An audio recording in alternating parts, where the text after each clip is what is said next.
Welcome back. Today we're going to be talking about prompt optimization. Optimization is not manual prompt editing. We use a system called GEPA, which is a process of automatic prompt optimization that has been shown to even outperform fine-tuning in some cases. What this process essentially does is take a dataset and evaluations that you provide it and produces iterations of your prompts as it tries to reduce the error as much as possible. Sometimes you're not sure how to exactly fix an issue, and seeing as LLMs are very sensitive to any changes that are made at the word or even character level, this can be better than intentional prompting. As such, the evaluations and the dataset that you choose become the base for improvement of your prompt. This works like training a machine learning model in some sense, where we have a dataset that we use to test performance. There are two common setups. We have single evaluation and we have composite evaluation.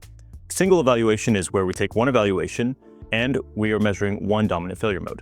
This works very well for narrow, well-scoped tasks. On the other hand, composite evaluations have multiple evaluations, multiple failure modes, and trade-offs between signals. This is the recommended default when more than one thing matters. In practice, most real product tasks require a composite evaluation. This is also important so that changes do not overfit. Overfitting is when a model adheres too closely to one use case and is not generalized. We prefer LLM models to be generalized because it is part of what makes them intelligent. As we mentioned in previous videos, prompt optimization is not always the best tool. Once you have a prompt that's working in production and handling many real-world use cases, automatic optimization becomes a better tool. At that stage, the goal is not to reinvent the prompt, but to continuously improve reliability based on data. So, what optimization actually does is propose prompt edits, tests them, and keeps the ones that improve the evaluation. You do not need to reason about each edit individually. You reason about whether the evaluation reflects what you want and whether improvements are consistent and stable. The internal mechanics are extracted away.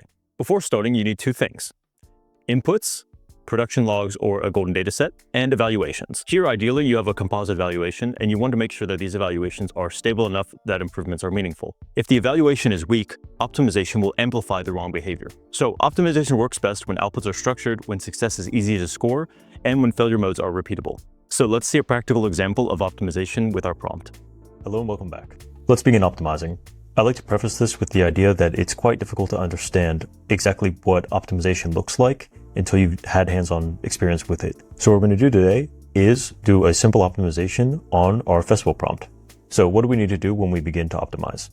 Optimization is built on your evaluations and datasets. So to do that, what we need to do actually is, if you recall in the video, we recommended that we had what was called a composite evaluation. So how do we make it a composite evaluation? So we're going to go here and go to our festival chatbot. Okay.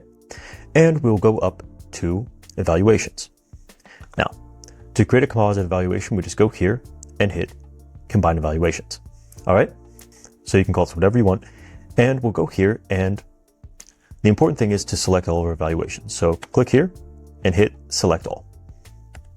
So what this is essentially doing is taking all of our evaluations and combining them into one, and we'll take the average score of that evaluation as a new evaluation. Okay. So go ahead and create the composite evaluation. Okay. All right. So now we need to begin optimizing. So to start the process, we're going to go here and click on optimizations. So now we're brought to the optimizations page. To begin a new optimization, what we need to do is go over here and click start optimization. Now, when you start an optimization, you'll have three choices. You can do a quick one, a balanced, or a deep optimization. Now, each of these has its own trade-offs, and it's going to depend on the type of outcome that you'd like. For our purposes, we can just do a quick optimization because really we don't have that complicated of a prompt. And also being aware that doing optimizations is a token expensive task. Next, what we need to do is select the evaluation that we're optimizing for. We'll go here and select our performance evaluation. Okay.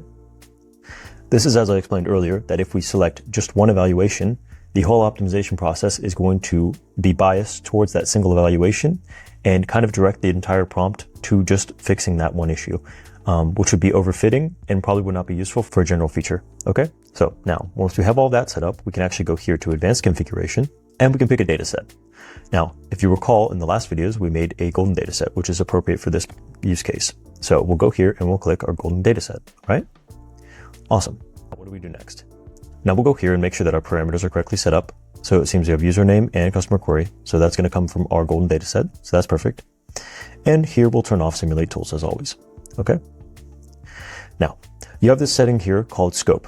You can either make it so that the optimizer can optimize only your instructions, or that it can go even to your configuration, or you can select just your configuration and instructions can't be modified. So as it stands now, we're just going to leave that be, and we are going to get to optimizing.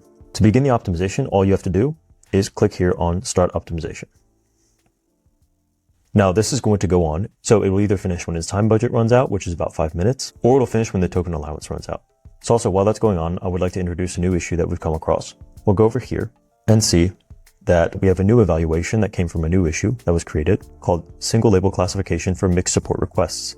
If we go over here to Issues, this essentially came up when we had use cases where basically you have two categories represented in a single customer query, okay? And so this issue basically describes how we would like this to be captured as two separate issues and not just one single string, okay? So as you see here, this is just one string. We want two separate instances, okay? Awesome. And I'd also like to point out that as this is a classification problem, optimization should be quite good for this. You're not exactly sure how to make it classify better with pure prompting. So let's go back to our optimization and we'll be right back when it's finished. So we just finished up our optimization. And so now I'll explain to you what we're seeing here, okay? So the optimization was completed in 4 minutes and 52 seconds. The evaluation that was used to direct the optimization was performance.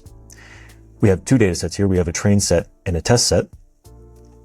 And you actually have the ability to go here and click on the data sets, and you'll be brought to the data sets that were actually used for the optimization process, okay? Here we have the baseline. So this is the performance before the optimization. And then we have the new version after the optimization, which is indicated here with a draft. We'll get to that later. That was 95% performant, okay? So we have a difference here of about 10%. It is doing 10% better than the previous prompt, okay? So if we want to explore that prompt, all we have to do is go over here and click on draft. All right. Now you'll see a lot of changes here. So in those 5 minutes, it tried out a bunch of iterations and it came up with this, okay? So if you'll recall, we didn't allow it change any configuration. So the configuration is just the same. You can see that it's quite a bit more wordy than our original prompt. So also we have this new process section, which is essentially the process we wrote ourselves, but with a lot more explanation. All right.